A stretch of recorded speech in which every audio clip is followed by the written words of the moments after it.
Today's action guide comes to you in two parts. The first part you're going to do later on today, and that's going to be going out and lowering the filter with someone that you speak to consistently. Or maybe not even someone that you speak to consistently, but someone that you know you were going to get in conversation with. So I always think of people, because I was going to lunch at the time when I learned this, and still this is where I meet the most strangers, when I would go out for lunch. Or even if you pack your own lunch to work or school, wherever you're going, there's typically people during that hour that you are seeing for the first time. Sometimes it's when you're leaving your apartment building. There's someone in the elevator. Sometimes it's someone in your office. Whoever it is, today's action guide is going to be to lower the filter with them and add simply one more sentence to conversation that you would have. So if your conversation with the receptionist every day is, "Hey, how's it going, Glenda? Good, Bob. How are you?"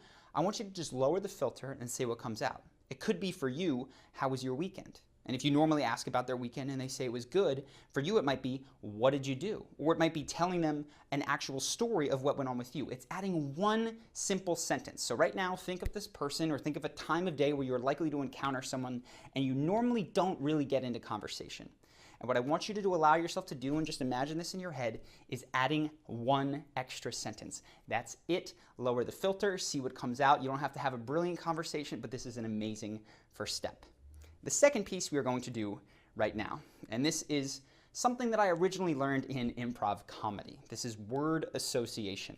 When you are going to tell a monologue, for instance, in improv comedy, oftentimes the audience will shout out a single word. And if you've seen improv comedy, this person will then go create an entire skit based on one word that is only kind of related. And so the first time I did this, I was amazed to see how it works, and it's basically like this. It's word association. So if somebody says tree, I say tree to you. What I want you to do, and I will do right now to demonstrate, is just to think of all the associations that you have with tree, and you'll just shout them back out, right? Or speak them back out to your camera. You don't have to shout at your computer or your phone. So if you say tree, I think of arbol, because that's my horrible English accent of the Spanish word for tree. When I think of the Spanish word for tree, I think of the time that I spent in Costa Rica.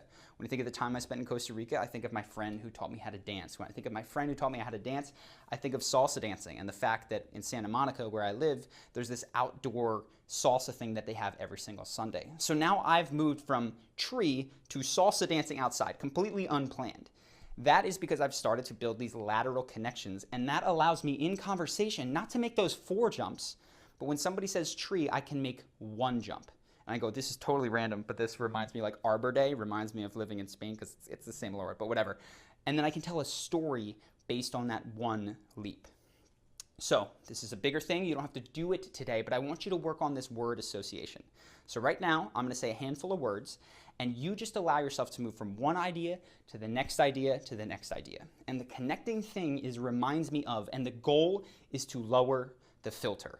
It will remind you of something. If it doesn't remind you of anything, that's not true. Your filter is too high, and we're trying to take it down a bit. So I'm just going to come up with some random words right now, and you go a couple of links down the chain. I'll give you some time to do it, or you can pause. So the first word is going to be camera. Just allow yourself to link it to the next, to the next.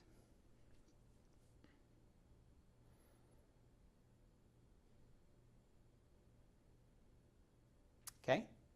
If you need more time, you can pause this. The next word for you will be dog.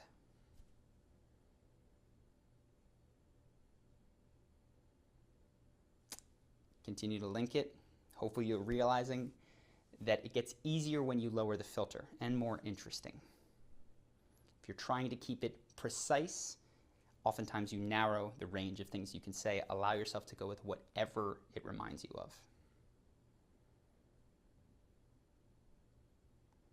Okay? We'll go with a verb for this next one. The next one is jump.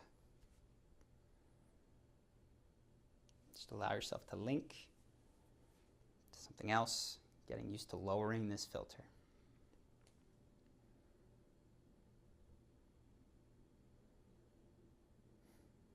And we'll do one more. For this one, allow yourself to just go as quickly as you can through it. Say whatever comes out. If it doesn't make sense, excellent. Because the point of this exercise isn't to make sense, it is to get that filter lowered and really experience how quickly and how spontaneous and clever you are when you get that filter down. So the next one will be styrofoam.